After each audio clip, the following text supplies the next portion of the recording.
One of the fastest ways to improve your health and longevity is to master the art and science of biohacking, the unique skill that enables you to work with your unique genetic makeup and bioindividuality to unlock unparalleled levels of health and performance.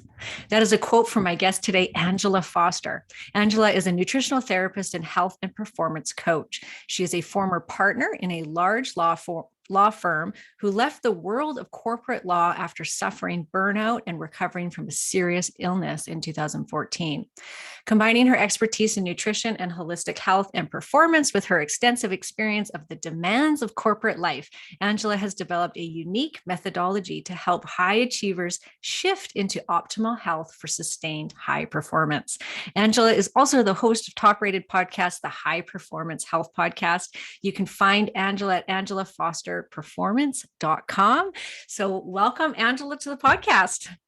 Thank you so much for having me here, Karen. I'm really excited. Yes, I'm really excited too. When I read your story, it was like, oh my gosh, this poor woman. But when we look back on these things, it's why you got into what you're doing today and how you're helping so many women. Is had you not gone through what you did, you wouldn't be doing what you are today. So I'm sure That's for sure. it's like a little Yeah. blessing in disguise, right? Like all of our suffering, it can pay off in the end.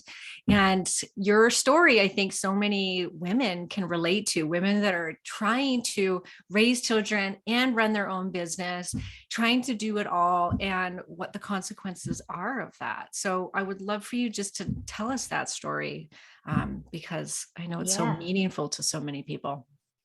Yeah, for sure. I'd be happy to share it. I mean, as you say, they can be a blessing, right? These things that happen to us. And I'm grateful every day actually for what happened because I think it was such a turning point in my life. So for those listening, I was a lawyer for many years and working really, really hard.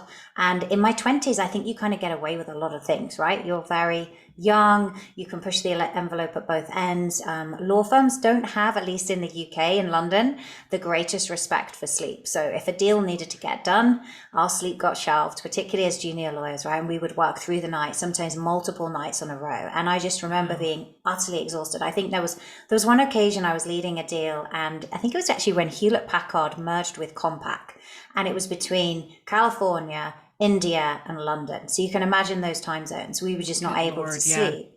And it was crazy. And I remember speaking and actually falling asleep while speaking. I was talking to a colleague. And Oh my gosh. It was crazy. I'd done like 85 hours on 3 hours sleep. And it was just insane. And they were very focused on productivity. So it was in a large law firm in London. You mustn't be seen at the copier. There are people that will do that for you. You've just got to really be there, getting your billable hours in, accounting for everything. I've been known to go to the gym at 3 a.m. while a document's being typed. I mean, just crazy stuff, right? When I think about it now that I know what I know, how did I do that? Like so out of alignment with circadian rhythm and things like that. But that was the background. That was what we did. I was surviving on coffee and energy bars. And I wasn't eating sugar, right? I was always into a healthy lifestyle. I'd been into fitness. I was probably pushing myself too hard, but I was definitely eating more carbs, had no idea around things like carb sensitivity, hormones, the interplay with those. And I think the first sort of health brush that I had was when I was diagnosed with PCOS in my late 20s and insulin resistance. And obviously, like at that point, I was like, wow, this just, they were prescribing me metformin at 28. And I was thinking, this is not good. Did you have the symptoms of PCOS? Because looking at you, for those that are listening and not watching, she's thin, she's beautiful. She's not to say PCOS people aren't. I'm just saying that the typical PCOS profile tends to be that they're overweight, that people are overweight. So yeah, that's true. And also kind of have that hirsutism, right? So a little bit more yes. hairy, which I didn't have. But I think there are some women that don't have it, and you can confirm it, as you know, by bloods or by scan, and it won't often show up on both. On me, it did. So I definitely had the syndrome, and my ovaries actually were so polycystic that I wasn't ovulating really, and I wanted to start a family, and I was in this kind of catch-22 position where it's like I want to have a family. I was being put forward for partnership at the firm, quite young, and so I was trying to figure out what to do. And when they told me about the fact that I had insulin resistance, I was thinking, there's got to be be a nutritional component. You know, we had a really strong family history of type 2 diabetes, kidney disease problems. And I was just thinking, God, hell, like I'm 28, I don't want to go down that road. I really want to protect myself. And the medical community don't give you much on that, right? It's just surgery, medication. So I started reading and found a great book all about PCOS and the link with food, and how, you know, if you're not managing your blood sugar, the way that interacts with luteinizing hormone, and the fact that you're just not going to get a big enough surge for you to actually ovulate. So then you get these tiny cysts. And by the time I had the surgery, they then found I had endometriosis as well. And I had what's known as ovarian drilling. So they actually drilled them. It was really uncomfortable after. It was very hard to walk, had the endometriosis cut out. And I thought, right, I'm going to really start to optimize my nutrition, but I was still practicing as a lawyer. And I just had this crazy goal, you know, I'm going to go for partnership, and I'm going to go try and get pregnant, even though they told me I might not be able to. And I'll see which one happens first, and kind of carried on. And fortunately, after the surgery, within 2 months, I fell pregnant naturally. And so I then, which was amazing, they thought at first, God, you know, is this an ectopic pregnancy? It wasn't, thankfully. But then I made partnership at 8 months pregnant. So I then went on maternity leave.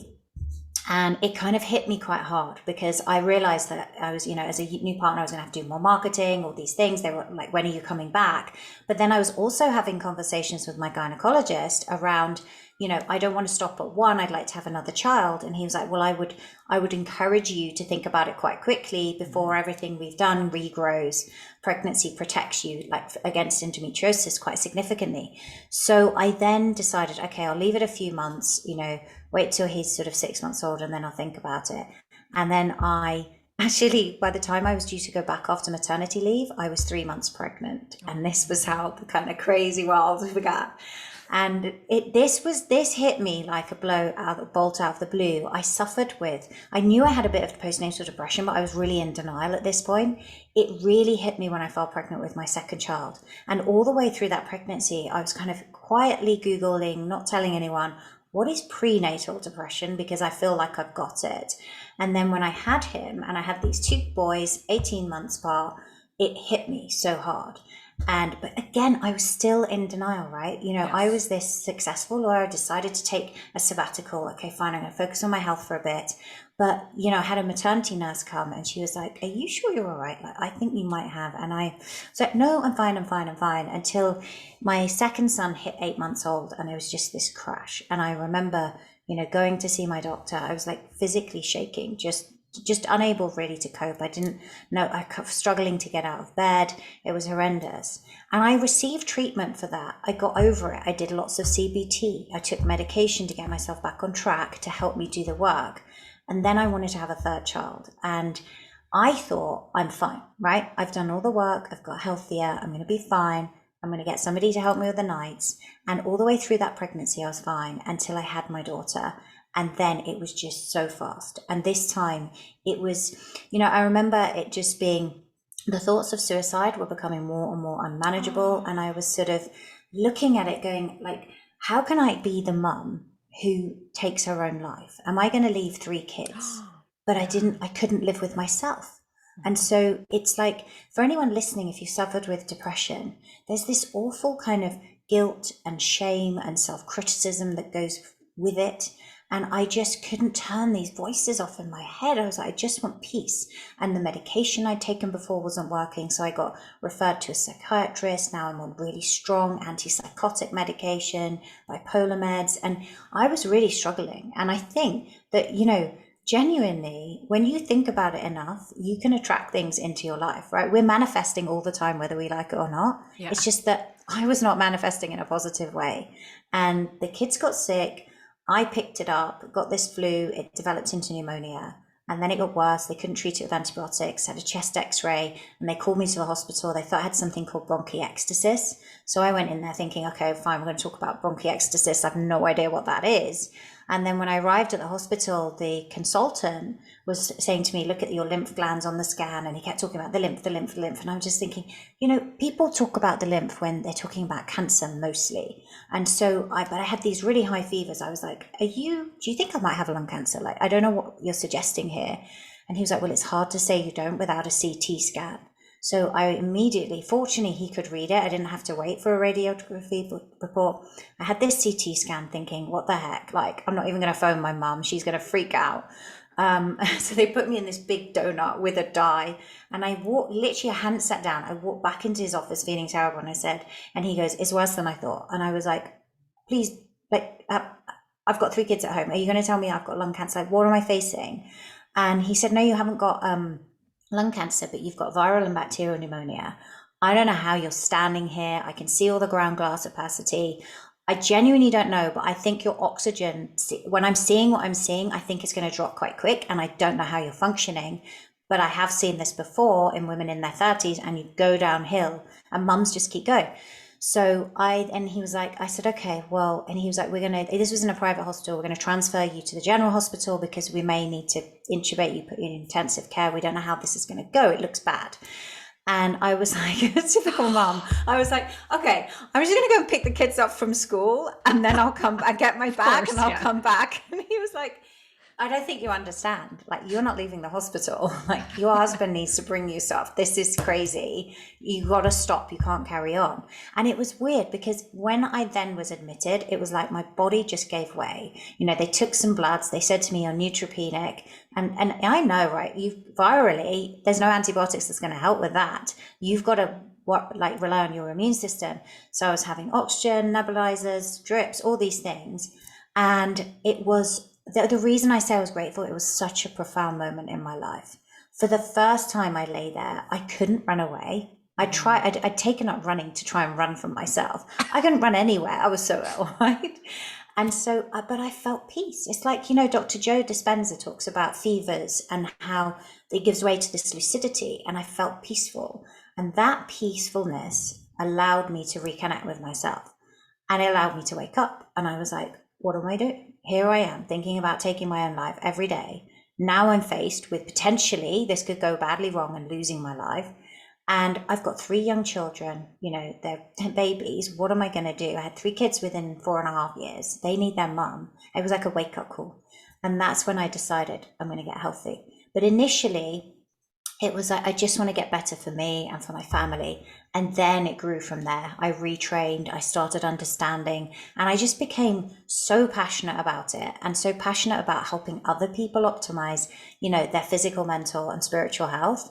That is just my sole mission in life. And it's so fulfilling. So yes, I am grateful for it. It wasn't the easiest thing to go through, but hopefully maybe it will inspire someone listening that you can get better, because I did. It took a long time, but I did. Oh, wow. What a story. Like, so sad that you had to go through all that, but like you said, it is, a good thing in the end because of where you are now. Are you a lawyer at all anymore? No, I don't practice at all now. No. So you were like, forget it, I'm gone. Yeah. And it's funny, isn't it? Because I think I was always a bit of an agnostic lawyer. Like it was never really my passion. I enjoyed all the negotiations and the deals, and in corporate law, you're kind of running them and you've got all these different specialists, and that was fun. But the actual law side of it wasn't probably my thing. Right. And looking back in your life prior to postpartum depression, would you say that you suffered at all with mental illness prior to that? Prior to pregnancy? I didn't suffer with mental illness. I would say there were times in my life looking back that I think, now that I have my own children, I think as a teenager, there were times that I think I probably had some anxiety. And I think depression and anxiety are the flip sides of the same coin. Yeah. But my father had been misdiagnosed with a heart condition and they hadn't expected him to live. So that was kind of, in my mind, I thought that was the reason for anxiety, but maybe actually I was more predisposed. I think I struggled with mood a lot. I did. I don't think I would have ever described it as depression, but I was aware that I maybe wasn't always happy. I used to have these sort of swings. And I think the biggest thing for me because I was told never come off the medication. That's what I was told by my psychiatrist. It's too risky. You're going to be on this for life. And in my mind, I was like, not in the beginning. But by the end, I was like, I want to come off it. Now, don't get me wrong. This is not a quick process. So, I had that in 2014 and I've been medication free for about 2 years. So Right. it took a Right. long Yeah. time. And it was, two steps forwards, one step back. And as you're transitioning off that amount of medication, you get symptoms of depression. And that was hard. I had an amazing GP. He was so supportive because he knew the psychiatrist was not behind it. And he was like, Angela, we do this once and we do it once only. And if it works, amazing. If it doesn't work, we can never do this again, because he'd seen me in those moments of vulnerability, right? And Wow. you're risking your life. It's, so yeah, I think it can be done, but it has taken a lot of internal work for me to get there. Is there things that you found really helped with coming off of that medication? And like, was there supplements that you could take in replace of those medications that could help take the edge off? Or did you address it with nutrition, Yeah. CBT, anything like that? Yeah, so I did a lot of therapy in terms of CBT, looking at my thoughts, how they were. I realized that I think pregnancy really depletes DHA in the brain. And so Yeah. that was a big thing. Taking fish oils really helped me. I took a very specific form in the beginning, actually, Stabilium, to help me. I don't know if you've ever used that, but it's from these fish that they used with the Celts many centuries ago. They would come up and spawn, and they would actually use the oils. And basically, these deep sea fish are completely deprived of any kind of oxygen, light, everything else, and it makes them really resilient. And when you Oh, take it, it's amazing. And anyone from the age of 6 months can take it. And most people report feeling more stable, more calm. So that, combined with some really high dose B vitamins, also taking, doing all the therapies, and then taking things like magnesium, really just, and focusing on really nutrient dense foods, controlling my carb intake. I went back to that again because, again, that instability in blood sugar leads to instability in mood. But really trying to focus on my sleep, because when you're in the height of depression, you can't sleep. It's like your brain's scrambled, and most of the time you don't even know if you're asleep or awake, because you're either. But then once they gave me the medication, it was impossible to get up. I mean, absolutely, it's like a bus hitting you because it was just so strong. wow. So yeah, it was a lot of internal work, and I think Yeah. that I had to go inwards. But in the beginning, that was too painful. I didn't Right. want to be with me. How could I go into me? I wanted to run away from myself. So do you think a lot of it was stemmed then from stuff that you hadn't dealt with from childhood? That was because when you say you had to go through therapy, most people wouldn't, like, yes, people go down the road of therapy when they're depressed, but a lot of the time people will say, well, it's a chemical imbalance, which I think can absolutely be the case. You can be more prone to depression. But did you find that it was that you had to resolve past stuff in order to be a happier person today? Yeah, I don't think I had good control of my mind, if I'm Yeah. perfectly honest. I Yeah. think, and I think as a lawyer, you are taught to be a perfectionist. If you're not a perfectionist, you're going to get sued. If you don't get it right, you can be sued. And Wow. so that is a very, like, it's a part of your personality that gets developed even more as a lawyer. And I think that became a really difficult part. I think my expectations of myself were so high, and I would ruminate on things. And I just couldn't kind of see a way out. So I had to change my beliefs around things that I thought were true. It was a long process, and I had to do a lot of work. So I think it's like multifactorial, actually, Yeah. looking back on it. I think there is the physiological thing. I think the baby does deplete. I think it should take actually a woman about 2 years to recover from a pregnancy. And I've so if read you now have, 4. oh, really, four? Okay. Kate Shannon, is it Shannon? Yeah, Dr. Kate Shanahan. Yeah. Yeah. Her book, which I read, oh my gosh, so long ago, it's an old book. She talks about that we're so nutrient depleted now.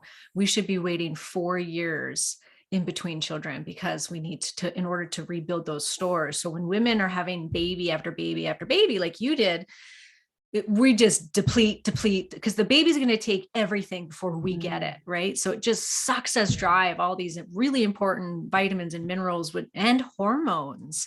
I mean, did you look at your hormones? Because I know a lot of people, like somebody really close to me who had 7 years of postpartum depression and was suicidal until I said, you got to get on some progesterone cream.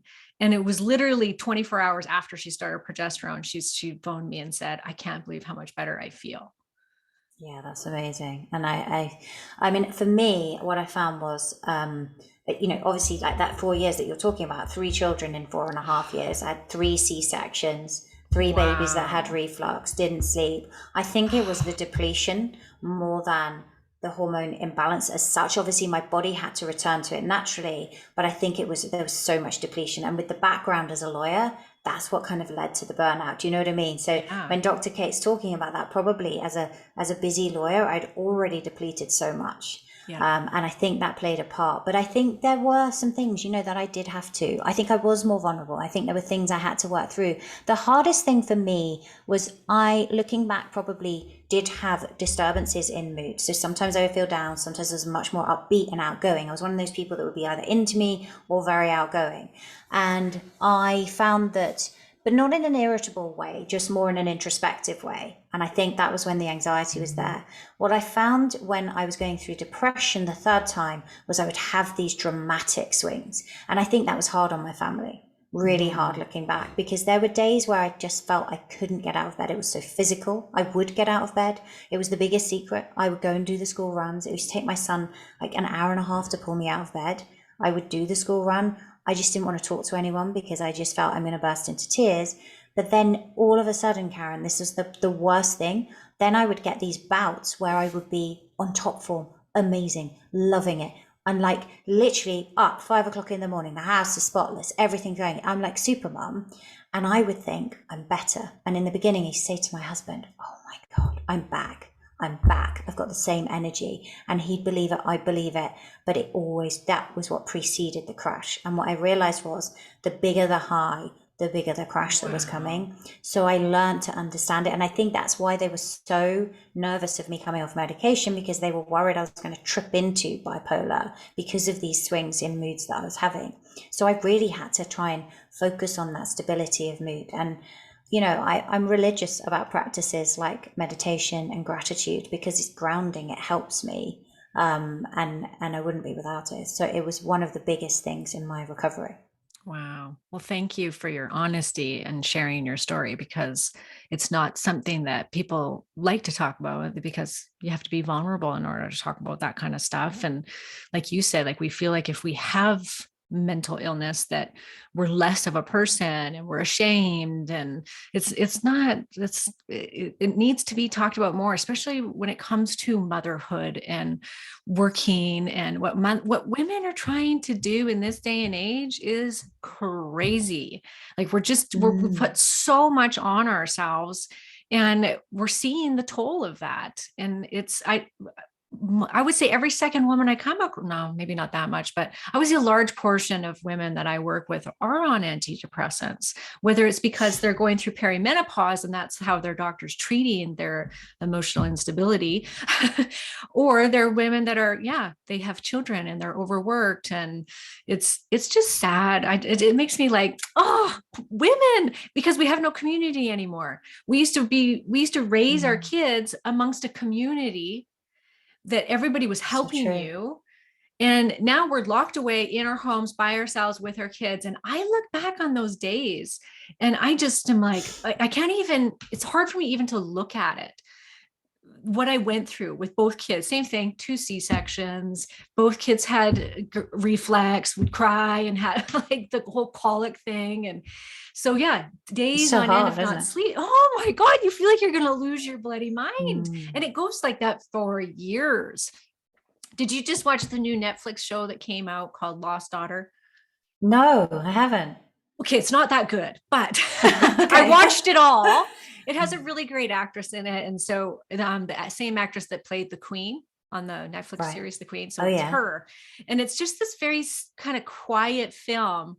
But in the end, it's really all about the hardships of motherhood and what women are really kind of, a lot of women, what's going on in their heads when they're a mother of little children. And you see this woman just literally feeling like she's drowning and she's going to kill herself. And she ends up leaving her kids for 2 years. just ups and Wow. leaves because she can't handle it. And she was trying to study and have a job and raise these two little girls and just completely fell apart and ends up leaving. But it really shook me once again because I was just like, oh, this, how many women feel like this and that aren't talking about it because they're ashamed, because nobody's telling them like, hey, this is what it could be like when you have a child, and everyone thinks it's going to be bliss and all roses. And it's like, very few women I talk to actually say like, oh, this is so easy and amazing to have three kids under the age of 5. Yeah, exactly. Well, it's like when you see some women, and I wasn't one of these, who float through their pregnancy and they just Oh, look, they just kind of float and they look so oh, relaxed and so elegant, and the way they move and they just carry it. And I'm like, oh my God, why was that not me? All I felt was like I was going to puke up all the time. I did not float through my pregnancy. me neither. I got super fat and puked from the first day of pregnancy to the end. Like it was the worst time of my entire life was pregnancy. So you were considered like a biohacking queen. Am I? Well, going through all your stuff and your podcast, and so much is about biohacking. So I That's true. really want you to tell us your best tips and tricks for biohacking. But first, tell us even why biohack and what exactly is biohacking, because when I think of biohacking, I kind of think of the extremists out there like Yes. Dave Asprey, Ben Greenfield, and I listen to those guys and I'm like, oh my gosh, Joseph Mercola. I'm like, I could never do what you guys do, like all of the little things that they've implemented into their life to have this like ultimate health and well-being. I don't know if you go that to that extent or not, so tell us about it.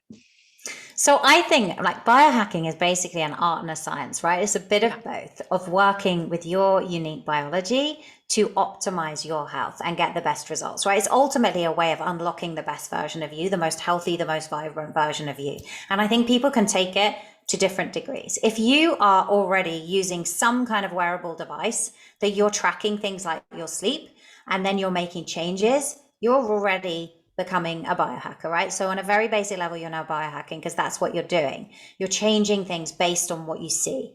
And it's all about health optimization. And for me, I guess for me, I'm more about, I don't have these aspirations of saying I want to live to 140, 160, because honestly, there's no evidence yet that we can actually do that and look and feel good. I haven't seen that, right? No. With the oldest person is like 119 at the moment, I think. Wow. So that's currently living. So I think, and they're older, right? They're definitely not functioning as we are now. However, I do think there's really good science behind the fact that we can reverse our biological age and that we don't all age at the same rate. And I think, Dr. David Sinclair's point around, is aging actually just a disease in itself? Is really, really interesting viewpoint. And he's obviously doing a lot of research into that and how we can prevent it. And I think there are more exciting things to come.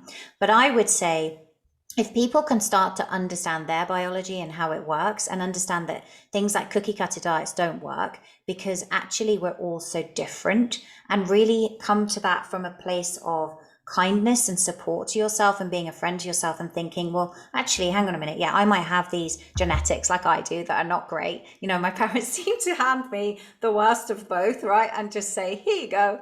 Do you fancy like predisposition to high cholesterol, heart disease, stroke, diabetes, Alzheimer's gene? Here you go. Why don't you just have them all, which my sister didn't seem to get.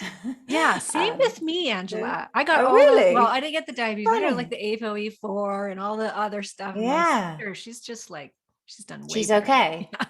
me. But then you know what? When you know it, it makes you kind of, I guess, do things differently. So I think you can control. The biggest thing I guess people should take away from this is, don't get down about your genes. They might load the gun. It's your environment that's going to pull the trigger. So let's get the environment right. And there's so many things that you can do. And it doesn't mean that you have to become extreme. It just means that you need to be 80 to 90% compliant, and you're going to see amazing results, right?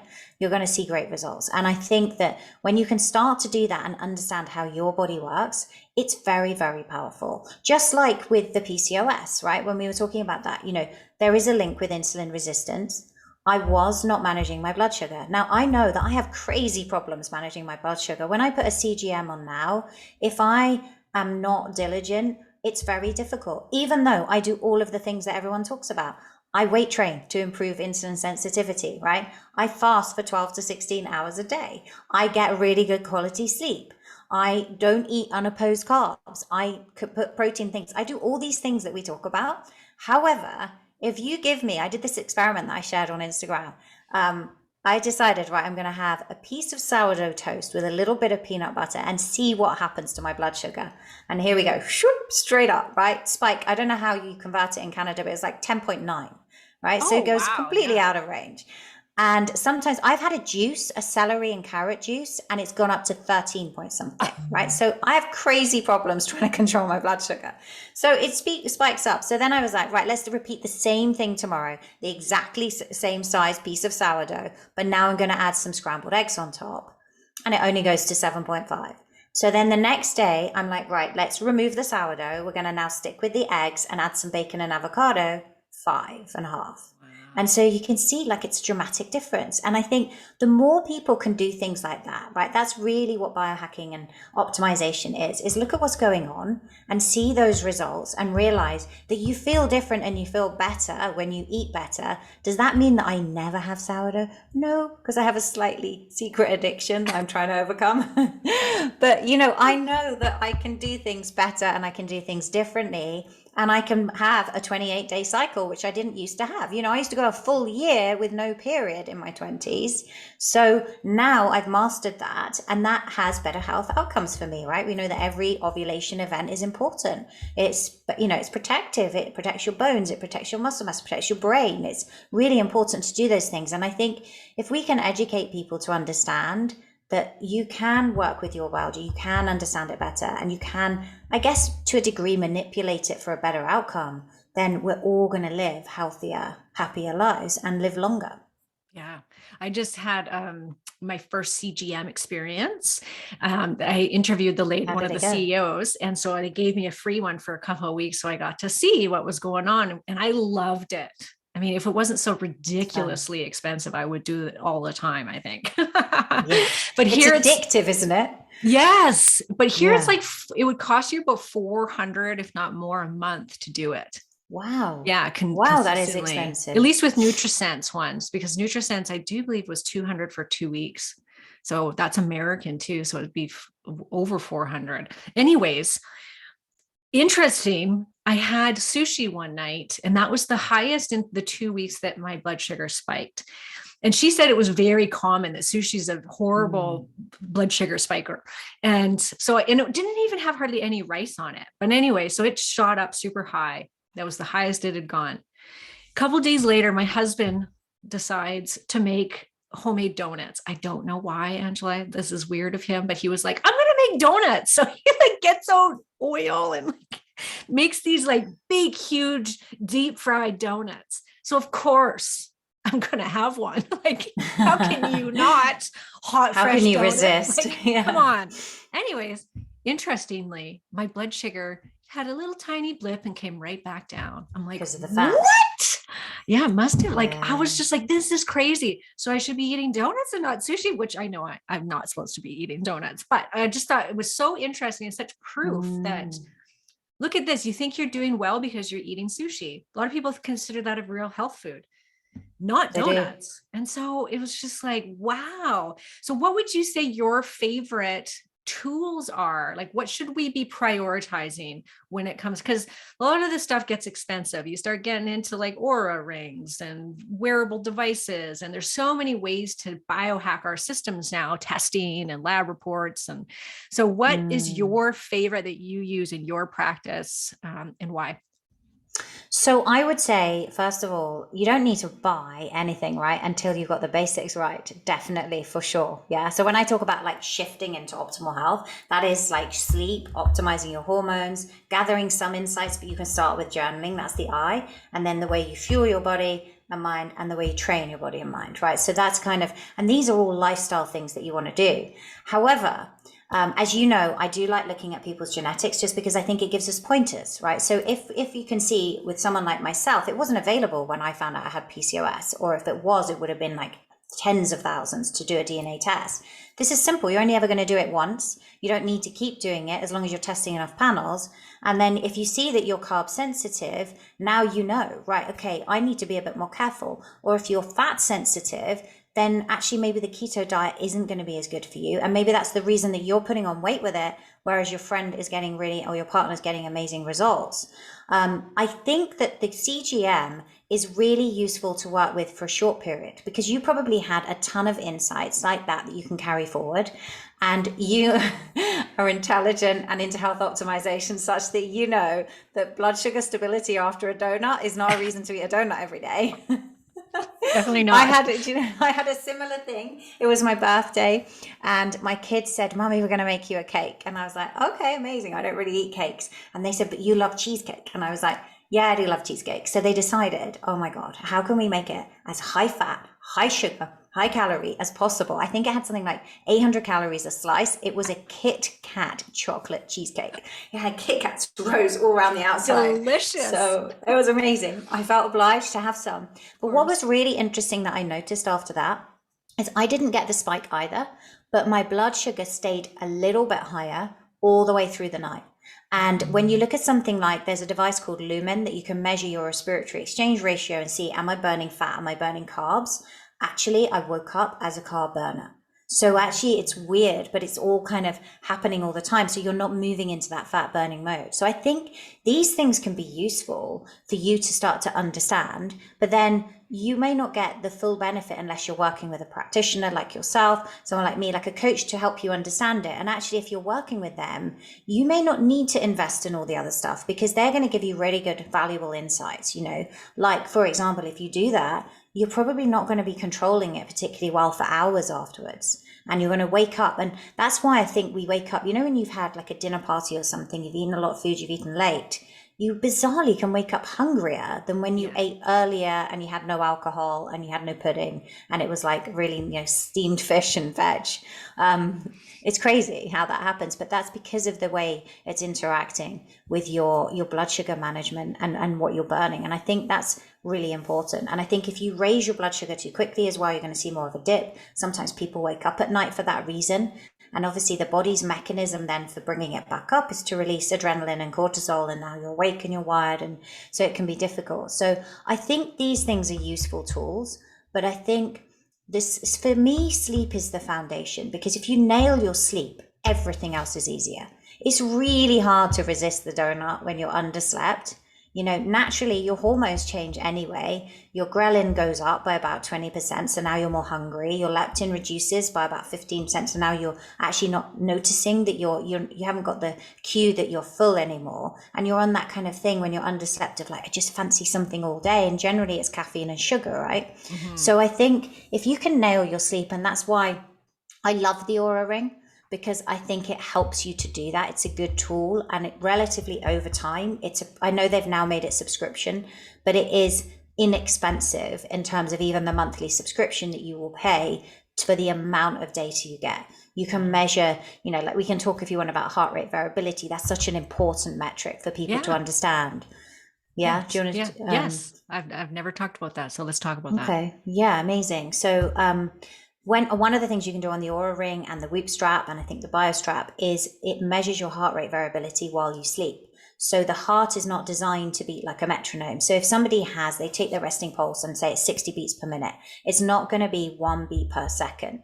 There's actually going to be variation between heartbeats. And that variation is a really good way of understanding how well your parasympathetic nervous system, which is kind of your rest and digest and relax one, is working alongside your sympathetic nervous system, which is kind of the zone we're in now, right? When we're talking, we're concentrating, we're engaging. And so you want to know how well the two are communicating together, because this identifies your resilience, your ability to wind down.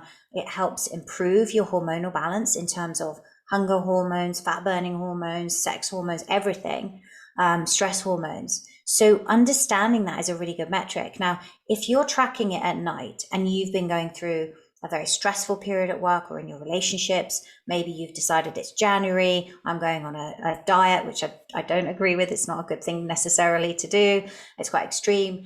Then basically you could be going through a stressful stage. You'll notice your heart rate variability drop. So it's not important what everyone else's is. People get really hung up on, oh my God, your heart rate variability is so much higher than mine. How do I get mine up? It's about looking at your baseline and thinking, can I modulate this positively? So like really highly trained athletes are going to have much higher variability. Okay, naturally, because you can train that in terms of that endurance. However, they may not be able to modulate it. It might be that they can't use breath work, for example, which is one way of modulating it. And so what you want to understand is, what's my baseline after 2 weeks, and am I seeing it dropping? Because if I'm seeing it dropping by say 20%, I'm under recovering.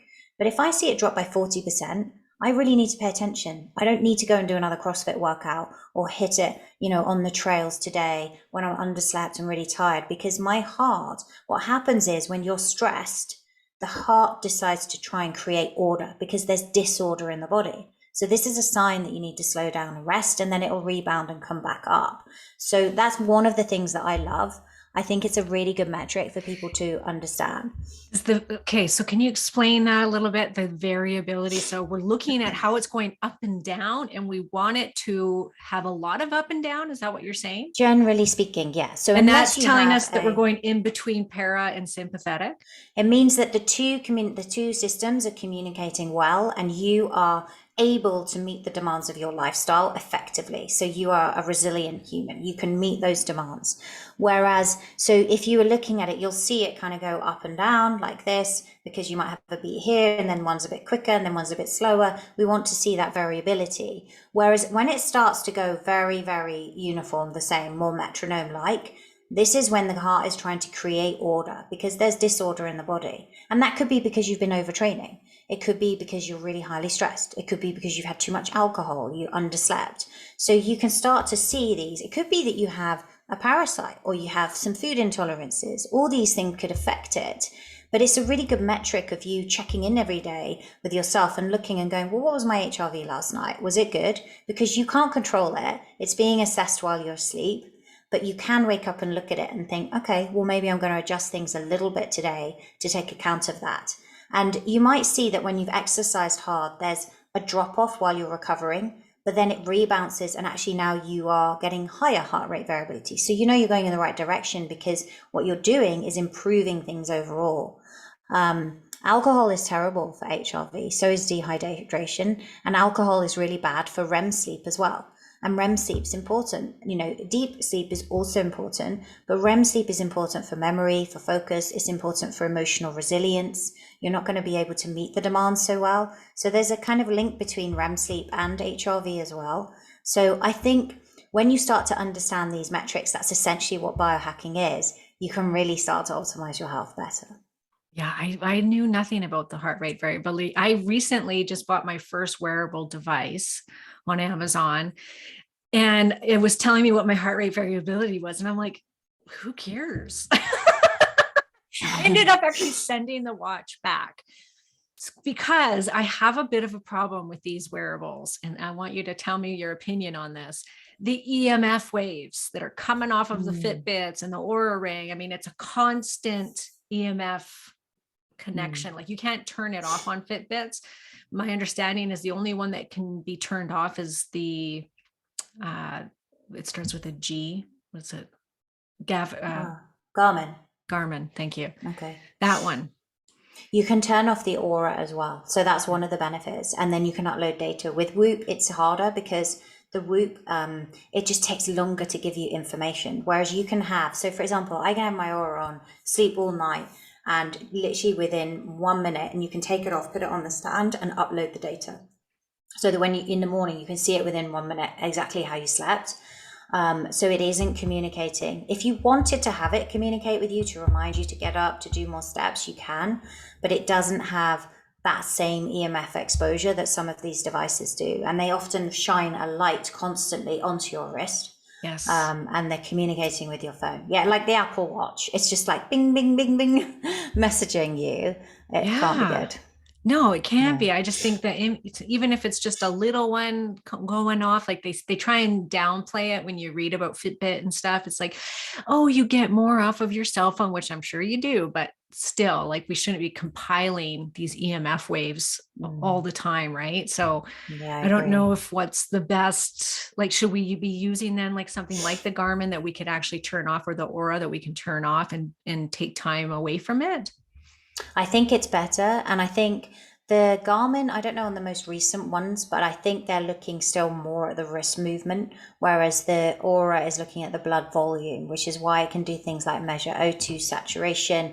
It can measure tiny increments in body temperature, which is really good around the finger. So, for example, as women, you can use it to see, did I ovulate this month? Actually, it's a really good guide because you'll see your body temperature go up a little bit and then come down. So it's quite interesting. And you can start to look at your recovery across the menstrual cycle, which is also really helpful. So I think you can have that turned off. And that's how I've found it to be really useful. Because, you know, really, particularly in perimenopause, right, we want to be optimizing that progesterone production. So actually, if you see that at certain times of the month, your recovery, like particularly in that late luteal phase, is going down, this is not the time to be pushing a HIIT workout, yeah, or another CrossFit session. You want to do something more parasympathetic.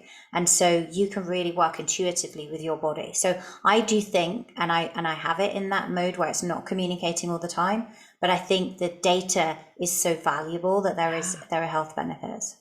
Yeah. So with that, with this data, what are we doing to fix some of these problems? So when it comes to sleep, for instance, what are your recommendations if you're not sleeping great?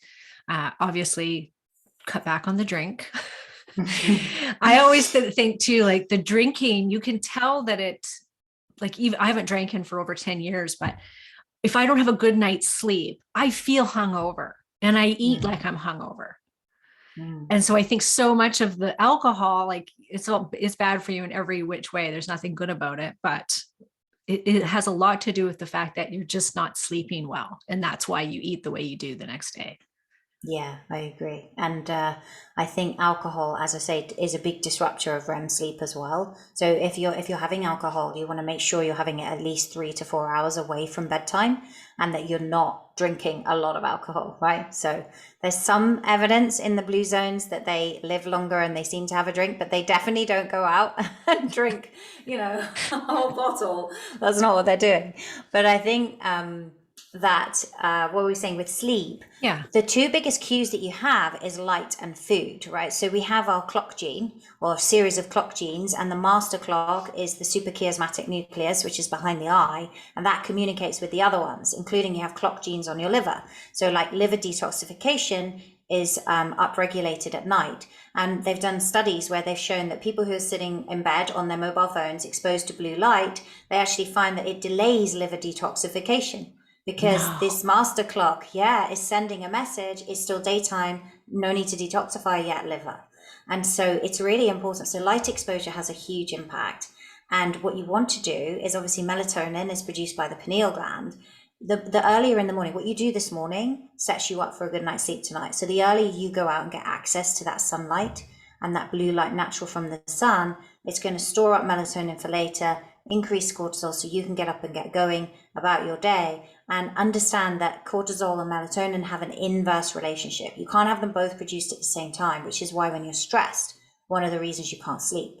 So we need to be like powering down, calming down, enhancing that melatonin production, which is also a powerful antioxidant, and letting cortisol drop off. So you've seen that, right? On the Dutch report, you'll see the rhythm go down.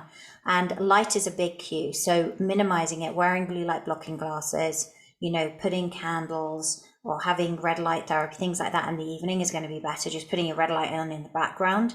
And then food is also another cue.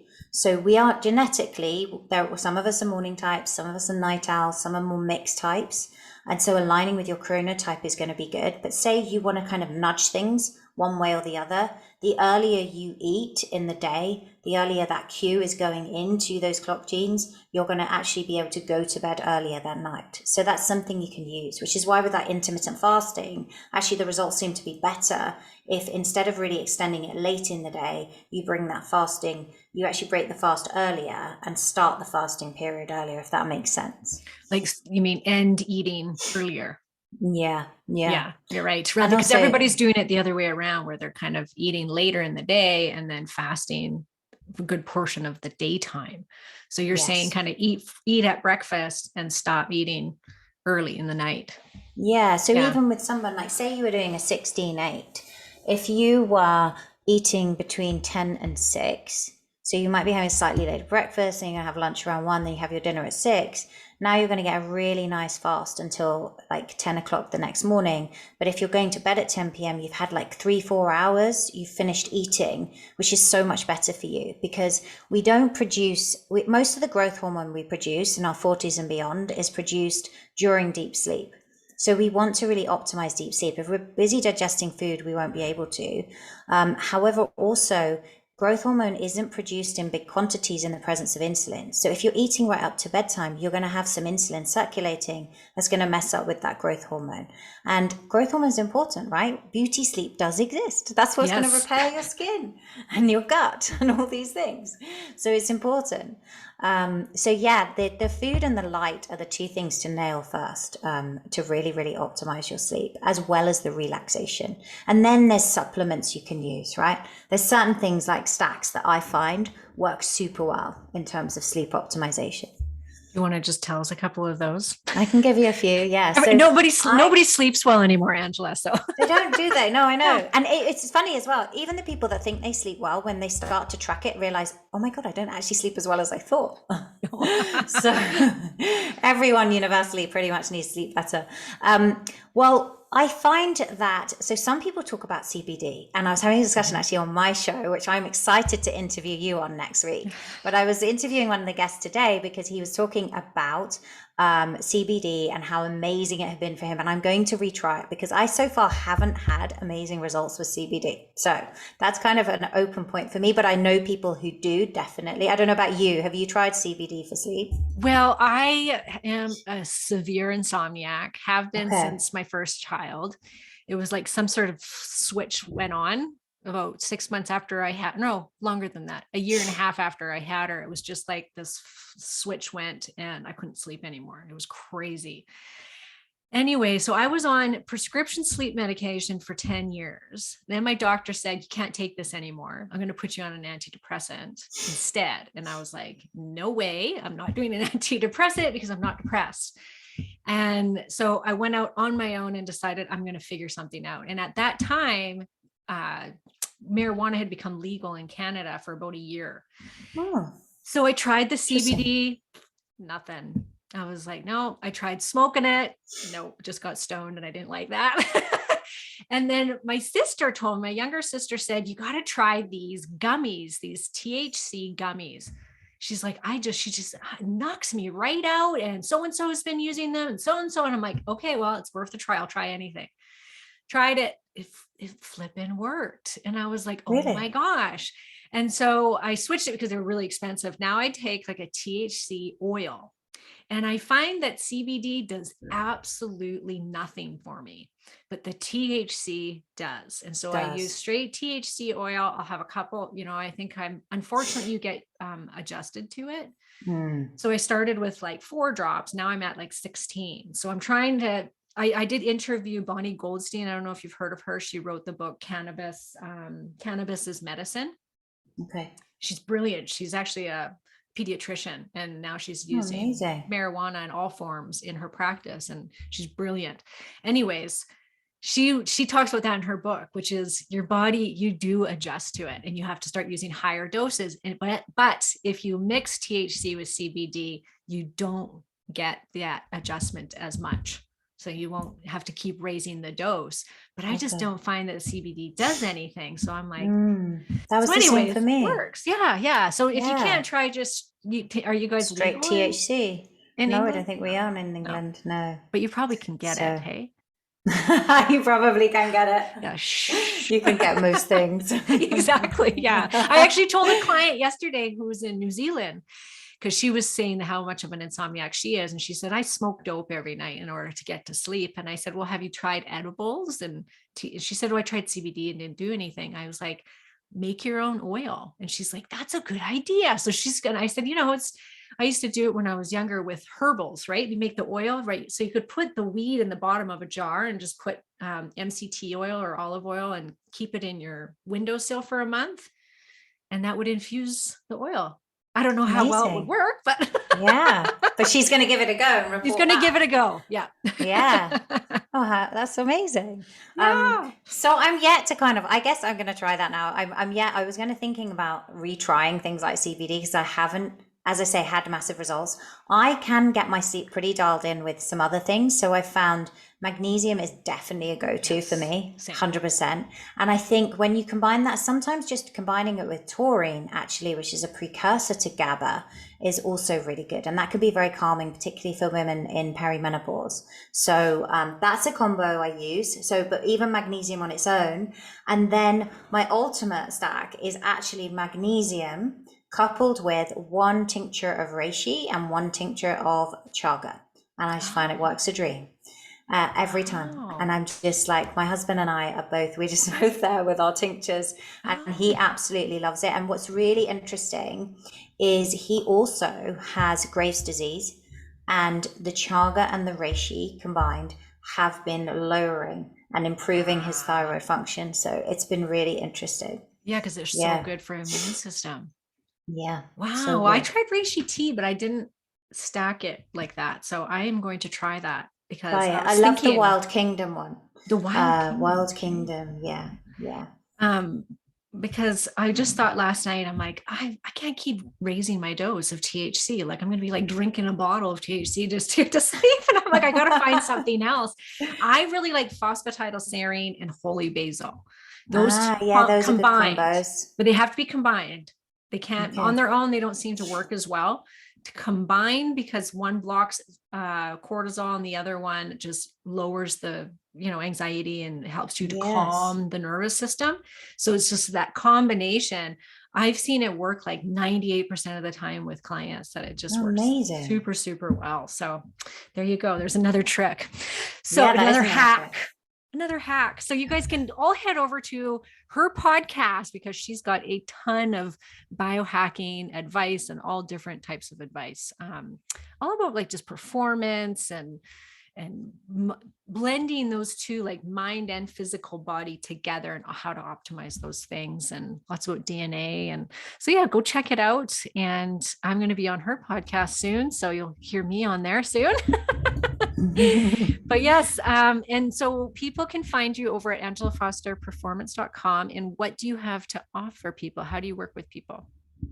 So there's a couple of things I can do actually. If they want to find out where they are on their health journey right now, I have a free kind of interactive questionnaire that they can go and check out. You've got it. You did it. I did it. Oh, your total health check. I'm kind of a medium all around, but guess what my best one was, which isn't surprising. What was your best? Hormones.